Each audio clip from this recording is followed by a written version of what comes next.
Welcome my student. তোমরা দেখছো LR classes, সঙ্গে আমি রয়েছি সৌম্যকলে, তোমাদের বাংলার শিক্ষক। আজ আমরা পড়তে চলেছি অষ্টম শ্রেণীর সপ্তম পাঠের অন্তর্গত দ্বিতীয় অধ্যায়ে যে কবিতাটি রয়েছে সেটা স্বাধীনতা। লেখক হচ্ছে ল্যাংস্টন হিউজ। তো প্রথমেই এসো আমরা পরিচয় করে নিই কবির সম্বন্ধে। ল্যাংস্টন হিউজ এর পুরো নাম হচ্ছে ইনার পুরো নাম হচ্ছে জেমস মার্কার ল্যাংস্টন হিউজ। সংক্ষেপে আমাদের নামটা লেখা আছে ল্যাংস্টন হিউজ, কিন্তু পুরো নাম জেমস মার্কার ল্যাংস্টন হিউজ। কবির জন্ম 1902 সালের 1 ফেব্রুয়ারি, অর্থাৎ ফেব্রুয়ারি মাসের 1 তারিখে, এবং কবির মৃত্যু হচ্ছে 1967 সালে। কবি জন্মেছেন কোথায়? নামকরণ কবির নাম দেখেই বুঝতে পারছ তিনি আমাদের কোনো ভারতীয় কবিও নয় কিংবা কোনো বাঙালি কবিও নয়, তিনি একজন অবশ্যই বিদেশি কবি। তো কবি জন্মেছেন আমেরিকা যুক্তরাষ্ট্রের মুসৌরির অন্তর্গত জোপলিন নামক একটা ছোট্ট গ্রামে। ছোটবেলা থেকেই তিনি তার দিদিমার কাছে মানুষ, আর এই দিদিমার সাহচর্যেতেই তিনি জেনেছিলেন যে এতদিন ধরে যারা পিছিয়ে আছে সমাজে, অর্থাৎ কালো বর্ণের মানুষ, কালো চামড়ার মানুষ, যাদেরকে সমাজের উচ্চবর্ণের মানুষরা বা উচ্চবিত্ত মানুষরা দীর্ঘদিন শোষণ, শাসন, অত্যাচার বা অবহেলা করে, সেই তাদের ভালোবাসতে বা তাদের প্রতি গুরুত্ব দিতেই তিনি কিন্তু দিদিমার কাছ থেকেই সে শিক্ষা পেয়েছেন। কবি ছিলেন বহুমুখী প্রতিভার অধিকারী। তিনি কবিতা লিখেছেন, সঙ্গে লিখেছেন উপন্যাস, লিখেছেন নাটক, প্রবন্ধ, এমনকি নিজেকে সমাজ সেবার মূলক কর্মেও যুক্ত রেখেছেন। অর্থাৎ কবি, ঔপন্যাসিক, প্রাবন্ধিক এবং একজন সমাজকর্মী রূপে তিনি বিশিষ্ট হয়ে রয়েছেন। কবির উল্লেখযোগ্য রচনাবলী হচ্ছে দি ওয়েভি ব্লুজ, এটি হলো কবির প্রথম কাব্যগ্রন্থ। দি ড্রিম কিপার, মেলবোর্ন, এছাড়াও তিনি অনেক কাব্যগ্রন্থ এবং উপন্যাসের স্রষ্টা এবং বহু পুরস্কারে তিনি সম্মানিত। স্বাধীনতা কবিতাটি মূলত নেওয়া হচ্ছে ল্যাংস্টন হিউজের লেখা প্রথম কাব্যগ্রন্থ দি ওয়েভি ব্লুজ, অর্থাৎ কবির প্রথম কাব্যগ্রন্থ থেকেই এই স্বাধীনতা কবিতাটি নেওয়া হয়েছে। মূল কবিতাটি ইংরাজিতে লেখা এবং সেই ইংরাজি থেকে বাংলায় কবিতাটি অনুবাদ করেছেন শক্তি চট্টোপাধ্যায় ও মুকুল গুহ। এরা দুজন হলো এই কবিতাটির অনুবাদক। অনুদিত কবিতাটার নামই হচ্ছে স্বাধীনতা, অর্থাৎ আমরা নামকরণে যে নামটা পাচ্ছি সেটা বাংলায় অনুদিত নাম স্বাধীনতা। এবং এই স্বাধীনতা কবিতাটি শক্তি চট্টোপাধ্যায় এবং মুকুল গুহের সম্পাদিত 100 বছরের শ্রেষ্ঠ নিগ্র কবিতা কাব্য সংকলনে স্থান পেয়েছে। অর্থাৎ ইংরাজিতে কবিতাটার উৎস হলো দি ওয়েভি ব্লুজ, আর বাংলাতে কবিতাটির উৎস হলো 100 বছরের শ্রেষ্ঠ নিগ্র কবিতা। এরপরে কবিতাটির নামকরণ দেখেই কিন্তু কবিতাটা বিষয়বস্তু সম্বন্ধে আমরা একটা আন্দাজ করতে পারছি। কবিতার নাম হচ্ছে স্বাধীনতা। আমরা প্রত্যেকেই জানি আমাদের ভারতবর্ষ স্বাধীন হয়েছিল 1947 সালে 15ই আগস্ট। কিন্তু এই যে আমরা স্বাধীনতা দিবস পালন করি বা আমরা এই তথ্যটা জানি, কিন্তু স্বাধীনতা কি প্রকৃতপক্ষে? আসলে বাস্তবিক স্বাধীনতা কথাটার এত বহুমুখী তাৎপর্য যে শুধুমাত্র অন্য দেশ আমাদের ওপর রাজত্ব করছে এই দিকটা দিয়েই কিন্তু ব্যাখ্যা করা যায় না। আপাতভাবে স্বাধীনতার একটা অবশ্যই দিক হচ্ছে যদি অন্য কোনো দেশ বা অন্য কোনো শক্তিশালী কোনো শাসক আমাদেরকে শোষণ করে, শাসন করে, সমস্ত রাজনৈতিক কর্মকাণ্ড তাদের হাতেই নিয়ে নেয়, আমাদেরকে প্রত্যেকটা পদে পদে লাঞ্ছিত করে তথা অবহেলা করে, আমাদের দেশের সম্পদ কেড়ে নেয়, সেই দিকটাকে বলা হবে পরাধীনতা। আর ঠিক পরাধীনতারই উল্টো হচ্ছে স্বাধীনতা। অর্থাৎ যখন শোষক শ্রেণী ঠিক যেইগুলো নিয়েছে ঠিক সেইগুলোই যখন আমরা আবার ফিরে পাবো তখনই স্বাধীনতা।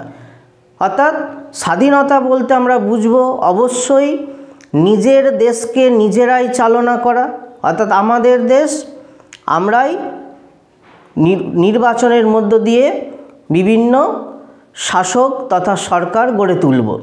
কোনো ভিন দেশের শাসক তথা শোষক আমাদের ওপর কোনো রকম আধিপত্য বিস্তার করতে পারবে না, আমরাই আমাদের দেশকে মূলত পরিচালনা করব। এটা একটা স্বাধীনতার বৈশিষ্ট্য। 2, স্বাধীনতা মানে অবশ্যই আমাদের নিজস্ব একটা সংবিধান তথা নিজস্ব কিছু দেশের আইনকানুন নিয়মকানুন থাকবে, সেই সংবিধান মেনেই আমাদের দেশ পরিচালিত হবে এবং সেই সংবিধানের উপকারও হবে আমাদেরই দেশের মানুষরা। তৃতীয়ত, স্বাধীনতা বলতে বুঝবো অবশ্যই সমস্ত রকম শোষণ শাসন অত্যাচার থেকে মুক্ত হওয়া। শুধু যে বিদেশি জাতিরাই আমাদের দেশ দখল করে নিলে আমরা শোষিত শাসিত হই তা নয়, অনেক সময় আমরা স্বাধীন দেশেতে থেকেও বিভিন্ন কোনো স্বৈরতান্ত্রিক সরকারের দ্বারা বা কোনো শক্তিশালী ব্যক্তির দ্বারা বা কোনো গোষ্ঠীর দ্বারা আমরা শোষিত শাসিত তথা নিপীড়িত হতে পারি, সেটাও এক প্রকার পরাধীনতা। অর্থাৎ সেক্ষেত্রে নিজের দেশ স্বাধীন হওয়া সত্ত্বেও পরাধীনতা। সেদিক থেকে বলা যেতে পারে যখন দেশবাসী অবশ্যই সুখে শান্তিতে কোনো রকম শোষণ শাসন অত্যাচার থেকে মুক্ত হয়ে নির্বিঘ্নে নিরাপদেতে দিন কাটাবে তথা তার দৈনন্দিন জীবনযাপন অতিবাহিত করবে, সেটাও একটা স্বাধীনতার দিক। চতুর্থত, স্বাধীনতার অন্যতম বৈশিষ্ট্য হচ্ছে মত প্রকাশের স্বাধীনতা। অর্থাৎ প্রত্যেকেরই নিজস্ব মতামত রয়েছে, সেই নিজের মত তথা নিজের বক্তব্যকে নির্বিঘ্নে প্রকাশ করার যে সুযোগ বা সুবিধা যে পরিবেশটাতে রচিত হয় সেটা একমাত্র স্বাধীন দেশেতেই সেটা সম্ভব হয়। অর্থাৎ স্বাধীনতা বলতে বোঝায় স্বাধীনভাবে অর্থাৎ নিজের ইচ্ছা অনুযায়ী মত প্রকাশের স্বাধীনতা অর্থাৎ বাকশক্তি। পঞ্চমত, স্বাধীনতা বলতে বুঝবো অবশ্যই সমস্ত রকম দারিদ্রতা অভাব অনটন থেকে মুক্তি, কেননা অর্থনৈতিক পরাধীনতাও একটা বড়তম পরাধীনতা। সুতরাং দুঃখ দারিদ্র অভাব অনটন থেকে মুক্তি পেয়ে একটা সমৃদ্ধময় সমাজ ব্যবস্থার মধ্যে সুখে স্বাচ্ছন্দ্যে কাটানোও এক প্রকার স্বাধীনতা। অর্থাৎ বিভিন্ন দিক থেকে বোঝা যাচ্ছে স্বাধীনতা কথাটার কিন্তু একদিক থেকে তাৎপর্য হয় না, বিভিন্ন দিক থেকে স্বাধীনতা কথাটা তাৎপর্যময় হয়ে ওঠে। অর্থাৎ মানুষ স্বাধীন হতে চায় শুধুমাত্র রাজনৈতিক আধিপত্য থেকে নয়, রাজনৈতিক আধিপত্যের পাশাপাশি তার অর্থনৈতিক দারিদ্রতা, তার সামাজিক পরিবেশ, তার ধর্মচর্চা সব দিক থেকেই মানুষ স্বাধীন হতে চায়। এই স্বাধীনতার বৈশিষ্ট্যগুলোকে লক্ষ্য রেখেই আমাদের কবিতাটাকে আলোচনা করতে চেষ্টা করব। এক্ষেত্রে একটা কথা বলে রাখা দরকার যে স্বাধীনতাই মানুষ চাক না কেন খুব একটা সহজে সেটা লাভ করা যায় না। আমরা রাজনৈতিক স্বাধীনতার দিকটাকেই যদি খেয়াল করি, বহু বিপ্লবীর তথা দেশপ্রেমিকের প্রাণের বিনিময়ে, বহু বিপ্লবী এবং দেশপ্রেমিকের কারাবাসের বিনিময়ে আমরা আমাদের ভারতবর্ষ এই স্বাধীনতা পেয়েছি ব্রিটিশ শক্তির হাত থেকে। অর্থাৎ এই বহু রক্তক্ষয়ী সংগ্রাম, বহু কোনো মায়ের যা বেদনা দুঃখ চোখের জলের বিনিময়ে এই স্বাধীনতা পাওয়া। আবার অন্য দিক থেকেও যদি বলি, দারিদ্রতা থেকে মুক্তির জন্য আমাদেরকে কিন্তু কঠোর পরিশ্রম করতে হয়। অর্থাৎ সব স্বাধীনতা লাভেরই একটা মূল উপায় হলো কঠোর সংগ্রাম। আর এই কঠোর সংগ্রাম একার পক্ষে সম্ভব নয়, সকলে মিলে ঐক্যবদ্ধ হতে হবে। অর্থাৎ বলতে পারা যায় যে ঐক্যবদ্ধভাবে নিজেদের মধ্যে বন্ধুত্ব গড়ে তুলে, একতাবোধ গড়ে তুলে যখন শোষক তথা শাসক শ্রেণীর বিরুদ্ধে আমরা প্রতিবাদ মুখর হব, আন্দোলনরত হব, তখনই কিন্তু আমাদের স্বাধীনতা ফিরে পেতে পারি। কিন্তু যদি কোনো পরাধীন মানুষ সমঝোতা করে নেয় শাসক শ্রেণীর সঙ্গে, শোষক শ্রেণীর অত্যাচার, অপমান, শোষণ, শাসনকে মুখ বুজে মেনে নেয়, তাহলে কিন্তু সেই শোষক শ্রেণী তথা স্বৈরতান্ত্রিক শাসকরা এটাকে আরও তাদের প্রশ্রয় পেয়ে যায় বা আরও তাদের শোষণ শাসনের মাত্রা বাড়িয়ে দেয়। কারণ তারা ধরেই নেয় যে আমরা যাদেরকে শাসন করছি অর্থাৎ শোষণ করছি তারা পুরোপুরিভাবে দুর্বল। এদিক থেকে অবশ্যই স্বাধীনতা অর্জনের অন্যতম সোপান হচ্ছে ঐক্যবদ্ধভাবে লড়াই, কোনো রকম আপোষ না করা। তো এই সমস্ত কথাগুলোকে মাথায় রেখেই এসো আমরা কবিতাটার মূল বিষয়বস্তুতে যাই। কবি কবিতায় প্রথম লাইনেই জানিয়েছেন স্বাধীনতা কোনোদিনই আসবে না, তারপরেই না, অর্থাৎ কবি পুরোপুরিভাবেই মানুষকে সাবধান করে দিল যে স্বাধীনতা কোনোদিনই আসবে না, এবং আলাদাভাবে আবার একবার না বলে তার বক্তব্যে যেন আরও জোর সৃষ্টি করলো।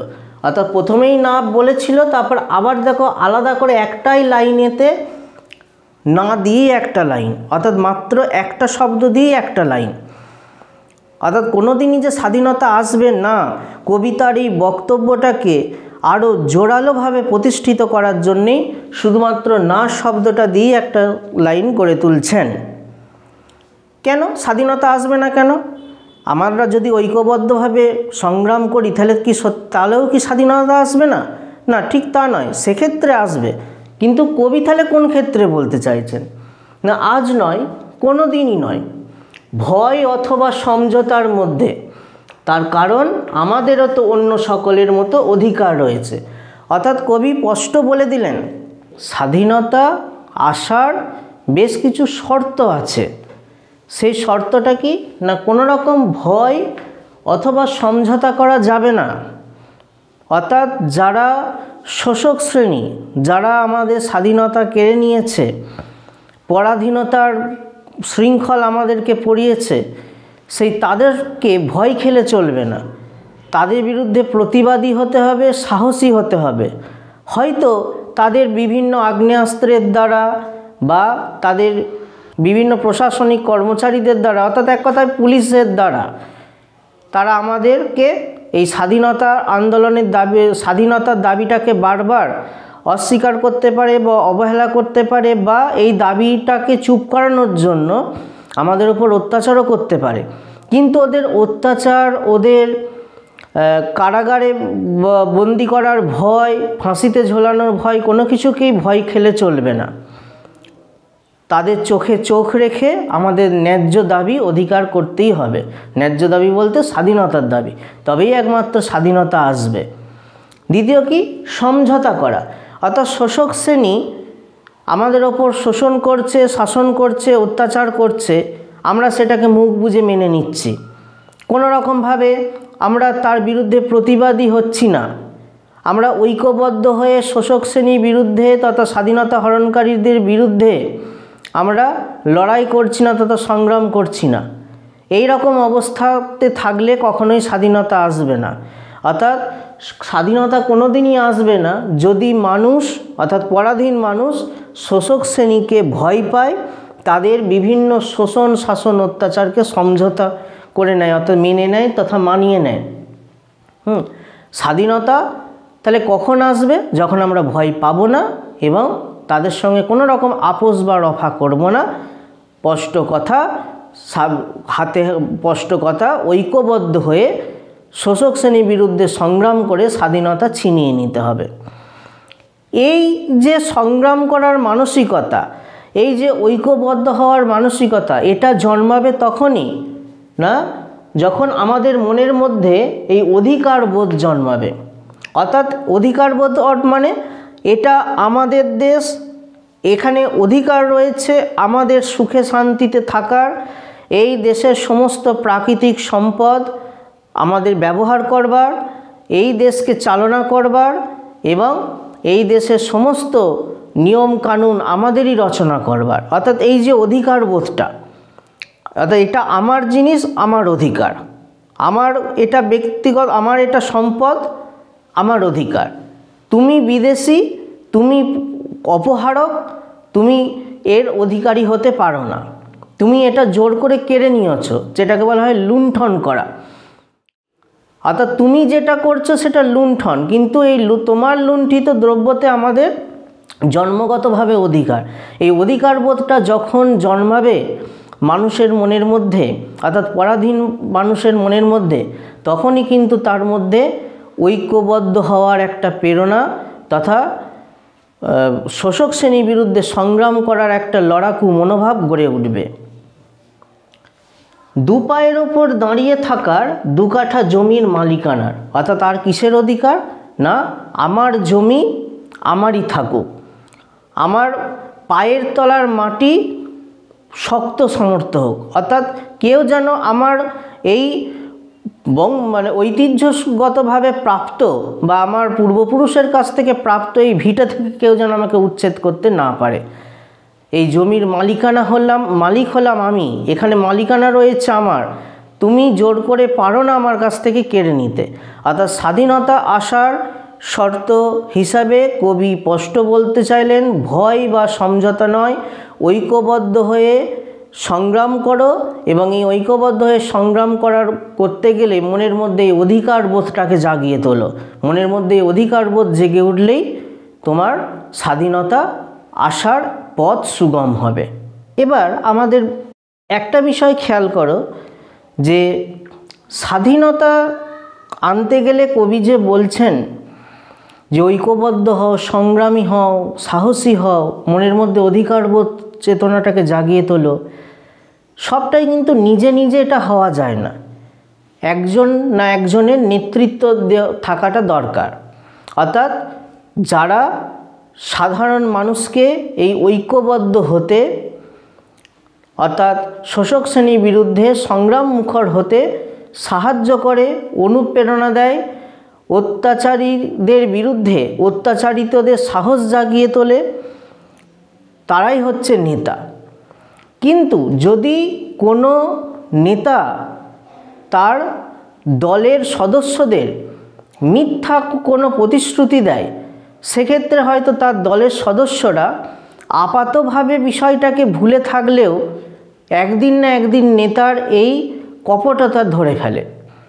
ঠিক সেই দিক থেকেই কবি ল্যাংস্টন হিউজ বলতে চাইছেন যে অনেক সময়তে এই স্বাধীনতা আন্দোলনের মানে বিশ্বের প্রত্যেকটা দেশেই স্বাধীনতা আন্দোলনের সময়তে দেখা যায় কিছু কিছু অসৎ নেতা, স্বার্থপর নেতা, তারা নামে মাত্র মুখে বিভিন্ন প্রতিশ্রুতি দেয় যে খুব তাড়াতাড়ি স্বাধীনতা চলে আসবে, আমরা আবার স্বাধীন হব, এই রকম মিথ্যা মিথ্যা প্রতিশ্রুতি দেয়। হয়তো এই মিথ্যা প্রতিশ্রুতি দিয়ে মানুষের মন জয় করে তাকে ভুল বুঝিয়ে অনেক সময় হয়তো সাধারণ মানুষের অর্থও আত্মসাৎ করে। কবি এই সমস্ত নেতাদের এই মিথ্যা প্রতিশ্রুতি থেকেও আমাদেরকে সাবধান করে দিয়েছে, জানিয়েছেন শুনে শুনে কান পচে গেল, সময়ে সবই হবে, কাল একটা নতুন দিন। অর্থাৎ শুনে শুনে কান পচে গেল মানে কাদের কথা শুনে? ওই সমস্ত অসৎ অসামাজিক নেতাদের কথা শুনে, যারা দুর্নীতিপরায়ণ, যারা মিথ্যাবাদী, যারা কপটাচারী। তারা তাদের দলের সদস্যদের মিথ্যা প্রতিশ্রুতি দেয় যে সময় আসলে সবই হবে, অর্থাৎ স্বাধীনতা হবে, সমাজের সমৃদ্ধি হবে, অর্থনৈতিক দারিদ্রতা থেকে মুক্তি পাবে মানুষ, বেকারত্ব কমবে, এরকম গাল ভরা প্রচুর বড় বড় প্রতিশ্রুতি দিয়ে দেয়। এই সমস্ত কথা শুনতে শুনতে একসময় কান পচে যায়, মানে আমরা বুঝতে পারি যে এই কথাগুলো বলছে সে সম্পূর্ণ মিথ্যা বলছে, আমাদেরকে দিনের পর দিন এই মিথ্যা কথা বলে আমাদেরকে ঠকাচ্ছে। অর্থাৎ এরকম নেতাদের মিথ্যা প্রতিশ্রুতিতে ভুলে থাকলে চলবে না, বরঞ্চ নিজেদেরকে সাহসী হয়ে এগিয়ে আসতে হবে এই সাম্রাজ্যবাদী শোষক শ্রেণী স্বাধীনতা অপহরণকারী সরকারের বিরুদ্ধে গর্জে ওঠার জন্য। অর্থাৎ কোনো ভণ্ড নেতার সাহায্যে ফালতু সময় ব্যয় করে মিথ্যা কথাতে ভুলে থেকে সময় নষ্ট না করে বরঞ্চ নিজেরাই সংগ্রামী হতে হবে। কারণ মৃত্যুর পরে তো আমার কোনো স্বাধীনতার প্রয়োজন হবে না। স্বাভাবিক, আমি এখন বেঁচে আছি, আমি এখনই স্বাধীনতাটাকে উপভোগ করব। মৃত্যুর পরে কি হবে, মৃত্যুর পরে আদৌ জীবন আছে কি না আছে সেটা কেউই জানে না। মৃত্যুর পরের জীবন বা জগৎ সম্বন্ধে সবাই অজানা। তা মৃত্যুর পরেতে আমি স্বাধীনতা নিয়ে এসে কী করব। আমি যদি ধরেও নিই যে এই সমস্ত নেতারা যে কথাটা বলছে সময়ে সবই হবে, সেই সময় আসতে আসতে অর্থাৎ স্বাধীনতা আসতে আসতে যদি আমার মৃত্যু ঘটে, তাহলে আমার আর এই অপেক্ষা করার গুরুত্ব কোথায় রইল। অর্থাৎ কবে আসবে সেই নিয়ে ফালতু আশাবাদী না হয়ে বরঞ্চ তাড়াতাড়ি আনার জন্য সংগ্রামী হওয়াটাই শ্রেয়। কারণ মৃত্যুর পরেতে স্বাধীনতা নিয়ে আমার কোনো প্রয়োজন নেই। এটাকে কবি একটা ভালো উপমা দিচ্ছেন যে আগামীকালের রুটি দিয়ে কি আজ বাঁচা যায়। খুব সুন্দর একটা কথা বলেছেন যে আমার আজকে খিদে পেয়েছে, প্রচণ্ড খিদে পেয়েছে, আমাকে কেউ একজন আমার হিতাকাঙ্ক্ষী ব্যক্তি আমাকে 4টে রুটি দিয়ে গেল, বলে তোমার খিদে পেয়েছে, তুমি এগুলো খাবে, কিন্তু আজকে নয়, এটা কালকে খাবে, কালকে খাওয়ার জন্য তোমাকে রুটিটা দিচ্ছি। তাহলে কীরকম একটা প্রহসন দেখো, বা কেমন একটা কথা দেখো, আমার খিদে পেয়েছে এখন, অথচ আমাকে খাবার দিয়ে গেল, বলছে কি না কালকে খাবে, আগামীকাল খাবে। তাহলে আমি আগামী খিদের এই মারাত্মক খিদের যন্ত্রণাতে বা জ্বালাতে আমি আগামীকাল অবধি বেঁচে থাকলে তো রুটিটা খাবো। অর্থাৎ আগামীকালের রুটি দিয়ে রুটি স্বপ্ন দেখে আমার আজকের খিদেটা কোনো দিন মরবে না, বা খিদেটা কোনো দিন চলে যাবে না। আজকের খিদে আমাকে আজকেই যন্ত্রণা দেবে, এবং এই খিদে মেটানোর জন্য আজকেই রুটি দরকার। অর্থাৎ সময়ে স্বাধীনতা আসবে মিথ্যা প্রতিশ্রুতি শুনে কখনোই স্বাধীনতার আকাঙ্ক্ষাটা মেটে না। বাস্তবিক স্বাধীনতার আকাঙ্ক্ষা তখনই মিটবে যখন সত্যি করেই স্বাধীনতা পাবো, হাতেতে পাবো। স্বাধীনতা একটা শক্তিশালী বীজ প্রবাহ, বাঁচার জন্য একটা বড় প্রয়োজনের জন্য। অর্থাৎ এই যে স্বাধীনতার গুরুত্ব, কেন স্বাধীনতা দরকার না, বাস্তবিক স্বাধীন না হলে আমরা বিভিন্ন দিক থেকে বঞ্চিত হই। আমাদের দেশের শুধুমাত্র যে আমরা রাজনৈতিক অধিকার থেকে বঞ্চিত হই তা নয়, আমরা আমাদের দেশের সম্পদ থেকে বঞ্চিত হই, এমনকি সামাজিক সম্মান তথা ন্যায় বিচার থেকেও বঞ্চিত হই। সুতরাং এই বঞ্চনার হাত থেকে বাঁচার জন্য কিন্তু স্বাধীনতা অবশ্যই দরকার। মানুষের সুখে শান্তিতে নিরাপদে থাকার জন্য স্বাধীনতা অবশ্যই দরকার। তাই এই স্বাধীনতার যে প্রত্যেকটা মানুষের জীবনে এই স্বাধীনতার গুরুত্বকে লক্ষ্য রেখেই কবি বলেছেন স্বাধীনতা একটা শক্তিশালী বীজ প্রবাহ। একটা বীজের মধ্যে ভবিষ্যতে একটা বড় গাছের সম্ভাবনা লুকিয়ে থাকে। আর একটা ছোট্ট বীজ, ধরুন একটা বটফল, বটফলের মধ্যে বীজগুলো একবারে সেই পোস্তর দানার মতন বলা যেতে পারে, ছোট্ট ছোট্ট বীজ। অথচ সেই ছোট্ট ছোট্ট বীজই কোনো একটা জায়গায় পড়লে ভাবতে পারা যায় কত বড় একটা বট গাছের তৈরি হবে। তাহলে একটা ছোট্ট বীজ থেকে কত বড় একটা গাছ জন্মাতে পারে। তেমনি এই স্বাধীনতা থেকে ছোট্ট একটা শব্দ স্বাধীনতা, এই স্বাধীনতা শব্দটা এবং এই স্বাধীনতাটাকে যে আমরা ফিরে পাই, তার থেকে বিভিন্ন দিক থেকে আমরা উপকৃত হই। আমরা আমাদের রাজনৈতিক অধিকার ফিরে পাই, আমরা আমাদের বাক স্বাধীনতা ফিরে পাই, আমরা আমাদের দেশের সম্পদ ব্যবহারের অধিকার ফিরে পাই, আমরা একটা নিরাপত্তা ফিরে পাই, সুখ শান্তি সমৃদ্ধময় একটা সমাজ ব্যবস্থা এবং ভবিষ্যৎ ফিরে পাই। সুতরাং একটা বীজ যেমন একটা গাছকে জন্ম দিতে পারে, তেমন স্বাধীনতা মানুষকে অনেক অনেক দিক থেকে উপকার করতে পারে, মানুষকে অনেক ভালো করতে পারে। আমিও তো সেখানেই বাস করি তুমি যেখানে, তাই স্বাধীনতা আমার প্রয়োজন তোমার যেমন। অর্থাৎ কবি এই কথাটা বলতে চাইলেন মূলত স্বাধীনতা অপহরণকারীদের কাছে। এটা একটা কবি যেন তাদেরকে বোঝাতে চাইলেন যে তুমিও একটা দেশে বাস করছো, আমিও একটা দেশে বাস করছি। তোমার কাছে তোমার দেশ যেমন আপন, আমার কাছে আমার দেশও তেমন আপন। তোমার কাছে তোমার দেশের সমস্ত সম্পদ সমস্ত অধিকার যেমন অত্যন্ত গ্রহণযোগ্য তথা যুক্তিগ্রাহ্য, তেমন আমার কাছেও তাই। তাহলে তুমি তোমার নিজের দেশেতে যে সুবিধাগুলো পাচ্ছ, তাহলে সেগুলো কেন আমাদের দেশে আমাদেরকে ভোগ করতে দেবে না?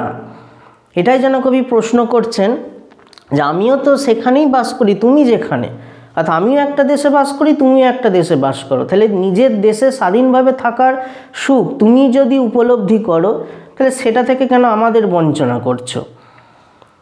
স্বাধীনতা আমারও যেমন প্রয়োজন তোমারও তেমন প্রয়োজন আছে।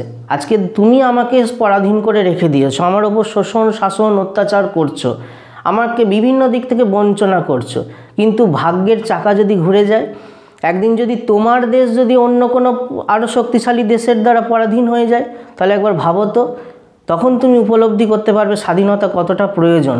আমরা যেমন স্বাধীনতা পাওয়ার জন্য অত্যন্ত কৌতূহলী হয়ে উঠেছি, অত্যন্ত অধীর হয়ে উঠেছি, তেমন তখন তোমারও হয়তো সেই রকমই উপলব্ধি হতে পারে। সুতরাং এই কবিতার মধ্য দিয়ে কবি পরাধীন মানুষের কাছে স্বাধীনতা কতটা যে জরুরি সেটা যেমন বোঝাতে চেয়েছেন, তেমনি স্বাধীনতা অপহরণকারীদের কাছেও কবি এই দাবিটা রেখেছেন যে কোনো দেশ হয়তো শক্তিশালী হতেই পারে, কিন্তু তা বলে কোনো দুর্বল দেশকে পরাধীন করে দেওয়াটা, তার সমস্ত সম্পদ লুণ্ঠন করে দেওয়াটা, তাকে বিভিন্ন দিক থেকে বঞ্চনা করে দেওয়াটা ন্যায়সঙ্গত নয়। স্বাধীনতা প্রত্যেকেরই প্রয়োজন রয়েছে। এই কবিতাটার রচনাগত দিক থেকে যদি একটু খেয়াল করো, কবিতাটার দুটো পক্ষ, একটা আমি পক্ষ আর একটা তুমি পক্ষ। আমি বলতে বোঝানো হয়েছে যারা পরাধীন, শোষিত, বঞ্চিত, অবহেলিত সেই সমস্ত মানুষদের, আর তুমি বলতে বোঝানো হয়েছে স্বাধীনতা অপহরণকারী স্বৈরতান্ত্রিক শাসকদেরকে। এই কবিতাটার দ্বিতীয় আর একটা লেখার বৈশিষ্ট্যটা খেয়াল করো। দেখো, এই কবিতার প্রথম থেকে শেষ পর্যন্ত একটাও পূর্ণচ্ছেদ নেই, একমাত্র শেষকালে একটা মাত্র পূর্ণচ্ছেদ আছে, বাকি এখানে শুধু ব্যবহার হয়েছে কমা, হাইফেন, এই সমস্তগুলো বারবার কমা দিয়ে শেষে গিয়ে একটা পূর্ণচ্ছেদ। কেন এরকম ছেদচিহ্ন বা জ্যোতিচিহ্ন ব্যবহারের এরকম তাৎপর্য কোথায়? না, পূর্ণচ্ছেদ অর্থাৎ ফুল স্টপ একটা বাক্যের অর্থকে সমাপ্ত করে দেয়, আর কমা একটা বাক্যের অর্থকে খণ্ড খণ্ডভাবে ভাগ করে। এই দুটো দিক যদি আমাদের মনে রাখি, তাহলে সেদিক থেকে বলা যেতে পারে যে কবি এখানে পূর্ণচ্ছেদ দিয়ে বাক্যকে শেষ করতে চাননি।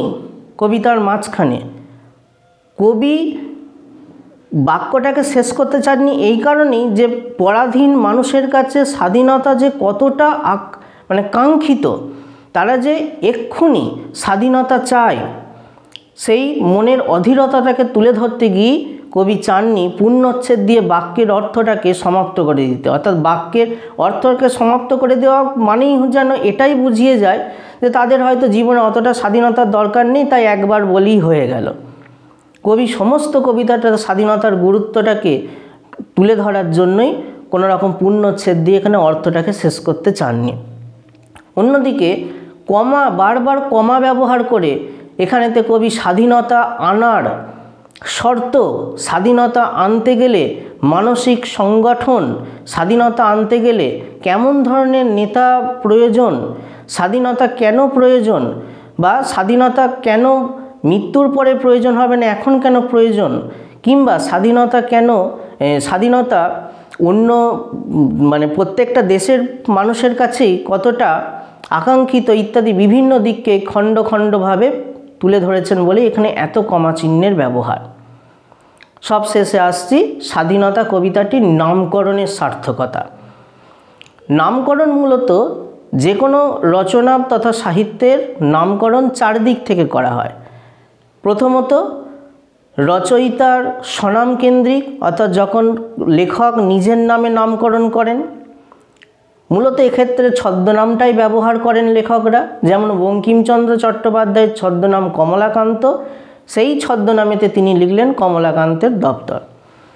নামকরণের দ্বিতীয় দিক হচ্ছে প্রধান বিষয়বস্তু কেন্দ্রিক, অর্থাৎ লেখাটার মধ্য দিয়ে, অর্থাৎ গল্প বা কবিতাটার মধ্য দিয়ে যে প্রধান বিষয় তথা বক্তব্যটা ধরা পড়েছে সেইটাই হচ্ছে সেই বিষয়টাকে কেন্দ্র করে নামকরণ, এটাকে বলা হয় বিষয়বস্তু কেন্দ্রিক নামকরণ।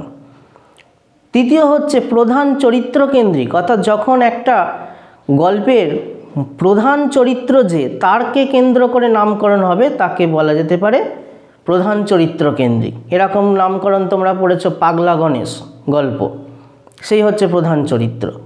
আর একটা দিক থেকে নামকরণ হয় সেটা হচ্ছে ব্যঞ্জনা কেন্দ্রিক, অর্থাৎ কবিতাটার নামকরণে যে কথাটা বলা আছে সেই কথাটার বাহ্যিক অর্থ বা বাইরের অর্থটা নয়, অন্তর্নিহিত একটা অর্থ প্রকাশ করে যখন নামকরণ, সেটাকেই বলা হয় ব্যঞ্জনা কেন্দ্রিক। এরকম নামকরণ তোমরা এখনও পড়োনি, তোমরা মূলত এতদিন ধরে বিষয়বস্তু কেন্দ্রিক বা চরিত্র কেন্দ্রিক নামকরণটাই পড়ে এসেছো। আমাদের এই পাঠ্য কবিতাটারও নামকরণ হয়েছে বিষয়বস্তু কেন্দ্রিক। কেন না, এই গোটা কবিতাটায় স্বাধীনতার গুরুত্ব, স্বাধীনতা আনার শর্ত, স্বাধীনতা কেন প্রয়োজন ইত্যাদি বিভিন্ন স্বাধীনতার দিকগুলোকে বা মানুষের সঙ্গে স্বাধীনতার সম্পর্ককে তুলে ধরা হয়েছে। অর্থাৎ স্বাধীনতাটাই যেহেতু এই কবিতার মূল বিষয় তথা বক্তব্য, তাই সেইটাকে কেন্দ্র করে নামকরণ হয়েছে বলেই এখানে বিষয়বস্তু কেন্দ্রিক নামকরণ হয়েছে। তো আজ এখানেই শেষ করছি। তোমাদের এই ভিডিওটা কেমন লাগলো সেটা আমাকে অবশ্যই কমেন্ট বক্সে কমেন্ট করে জানাবে। ভালো লাগলে অবশ্যই লাইক করবে, এবং তোমাদের যদি এই কবিতাটার ওপর MCQ 1 নম্বরের প্রশ্ন প্রয়োজন পড়ে, তোমরা গুগল প্লে স্টোরেতে গিয়ে LRNR অ্যাপটি ডাউনলোড করো, সেখান থেকে এই কবিতাটির ওপর ব্যাখ্যাযোগ্য প্রশ্নগুলোকে সংগ্রহ করে নাও।